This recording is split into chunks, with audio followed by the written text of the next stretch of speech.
안녕하세요. 작심입니다. 2023년 3월 17일에 법인으로 상가 대출을 받았어요. 부동산 경기가 어려운 상황에 반대로 상가를 매입했죠. 갑작스러운 경제 침체 때문에 투자했을 당시 생각한 대출액을 못 받는 것에 걱정이 있습니다. 저도 그렇지만 많은 사람들이 그럴 거예요. 제가 이번에 진행한 상가 법인 대출에 대한 정보를 전해드리면서 감정평가를 높게 받아 대출 한도를 늘릴 수 있었던 팁을 말씀드려 보겠습니다. 관심 있으시면 한번 들어보세요. 제가 2023년에 상가를 법인으로 투자한 이유를 잠깐 말씀드릴게요. 금리는 아직 떨어지지 않고요. 대출 한도는 여전히 낮습니다. 그런 이유로 2020년도랑 2021년도에 상가 투자한 분들이 2022년부터 현재 급히 던지는 조건이 한 번씩 나옵니다. 제 생각에 작년부터 건축비와 금융비용의 부담으로 앞으로 신규 물건들이 분양가가 상당할 것이니 기존 상가가 투자 가치 있다는 판단해서 투자를 했습니다. 저 또한 매입하는 과정에서 투자금이 부족한 관계로 71% 대출을 받았습니다. 개인보단 법인으로 돈을 빌리는 게 나은 경우가 있어요. 가장 첫 번째 이유로 단기로 팔 계획이 있는 경우입니다. 법인으로 매도를 할 때 차익에 대해 양도소득세를 내는 게 아닙니다. 법인 1년 순수익에서 법인세를 매기는 거랑 개인이 1년 미만 혹은 2년이 되기 전에 팔 때 유리합니다. 두 번째는 은행이 법인에 상가 대출을 할 땐 RTI를 적용하지 않아요. 저는 현재 법인으로 기존에 대출 받은 물건이 없었고 2년 이상 법인 매출이 괜찮아서 개인보다 법인으로 진행했어요. 대출액이 높아야 했기 때문에 RTI 적용 여부는 저에게 중요했습니다. Rent to Interest라고 부르는 RTI는요, 부동산 임대업 이자 상환 비율로 담보가치 외의 임대 수익으로 어느 정도까지 이자 상환이 가능한지 산정하는 지표입니다. 이 산출 방식은 상가 가치 곱하기 임대 수익률에 대출금 곱하기 이자율을 나눈 비율입니다. 은행 입장에서 그 상가의 임대차 계약이 체결된 경우 그 임대료로 RTI를 구합니다. 공실인 경우 추정 임대료를 통해 RTI를 계산하죠. 일반적으로 추정 임대료는 은행이 감정평가사에게 조사하도록 요구합니다.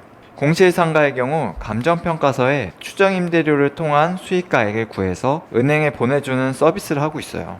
은행은 공실 상가인 경우 보수적인 RTI를 적용합니다. 그래서 총 대출액이 낮을 수밖에 없습니다.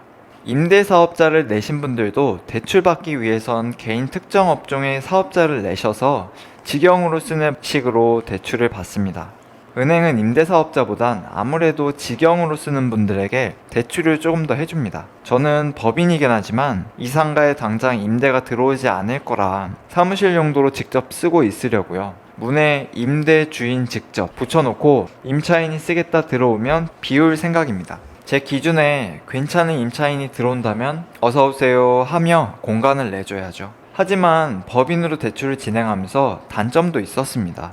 일단 서류를 준비하는 게 개인보다는 2배는 더 힘들어요. 제 법인이 3년 차인 신생이라 은행이 그렇게 좋게 보지는 않았어요. 그래서 법인 대표인 제 신용이 굉장히 중요했습니다. 저는 법인의 세무사님께 기장을 계속 줘가면서 운영을 하고 있는데요. 상가 투자를 위해 부동산 법인을 설립하는 건 지금 쉽지는 않고요. 부동산 투자 외에도 법인 매출이 나올 수 있는 무언가가 있으시다면 괜찮습니다.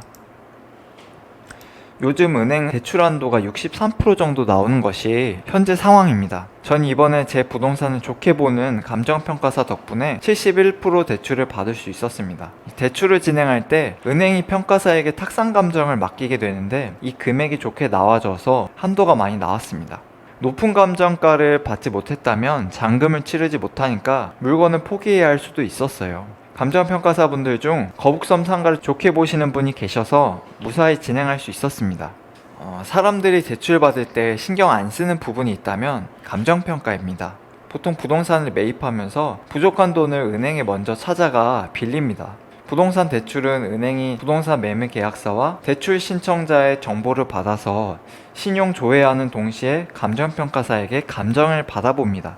예상 감정평가액을 받아보면 그 금액에서 LTV를 적용하고 보증금을 차감하는 등 최종 검토 후 대출 가능액을 통보하죠. 비주거형 부동산은 2021년만 해도 대출액이 70% 이상 무조건 가능했고 2022년도 하반기까지도 가능한 은행들이 있었습니다. 지금은 대부분 공급가 대비 63%에서 65% 이상 어려워요. 비주거용 LTV가 70%로 떨어진 게 가장 큰 이유죠. 담보감정평가액은 본래 공급가 대비 100% 이상 가격 내기가 어렵습니다. 감정가가 공급가 대비 95%라도 LTV가 75에서 80%라면 보증금을 공제하더라도 대출액 70%가 가능합니다. 지금은 감정가가 100%라고 해도 LTV가 70%에 나머지 공제가 들어가면 대출액 70%는 불가능해요. 어차피 은행 방침이라 LTV 70%는 바꿀 수가 없어요. 제가 가진 자금으로 레버리지를 만들 수 있으려면 감정평가액을 바꿀 수밖에 없습니다. 먼저 상가를 매입하는 지역을 긍정적으로 보는 감정평가사라면 가능해요. 저는 은행에서 LTV 70%에 각종 공제하는 걸 알기 때문에 대출액을 공급가 대비 70% 이상 받으려면 감정가를 100% 이상 낼 수 있는 평가사를 찾아야 합니다. 감정평가사는 그 지역의 공인중개사만큼은 특정 지역을 잘 알기가 어렵습니다. 국내도 그렇고 해외를 대상으로 감정평가를 하기 때문입니다. 잘 모르는 지역의 부동산은 담보 목적에 맞게 보수적으로 평가하는 게 안전하다는 입장입니다. 해당 지역의 가격을 잘 아는 평가사라면 담보 대상 부동산의 공급가가 주변 대비 저평가되었다는 걸 알 수 있습니다. 당장 목돈이 없어서 잔금을 치를 수 없는 투자자분들이 있습니다. 얼마 후에 목돈이 생기는데 기한 내 잔금을 치르지 못해 연체로 넘어가면 대출도 어려울 수가 있습니다. 이런 방법도 있다는 점을 알고 대출에 접근했으면 좋겠습니다.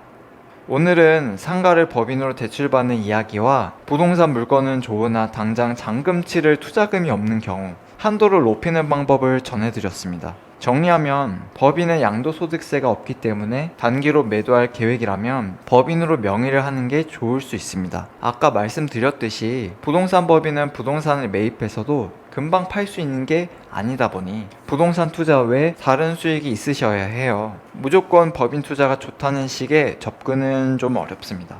대출액을 높이기 위해선 감정평가를 먼저 예상해 보시고 은행의 금리와 대출 한도를 검토해 보시는 게 한도 측면에선 좋다는 점 말씀드립니다.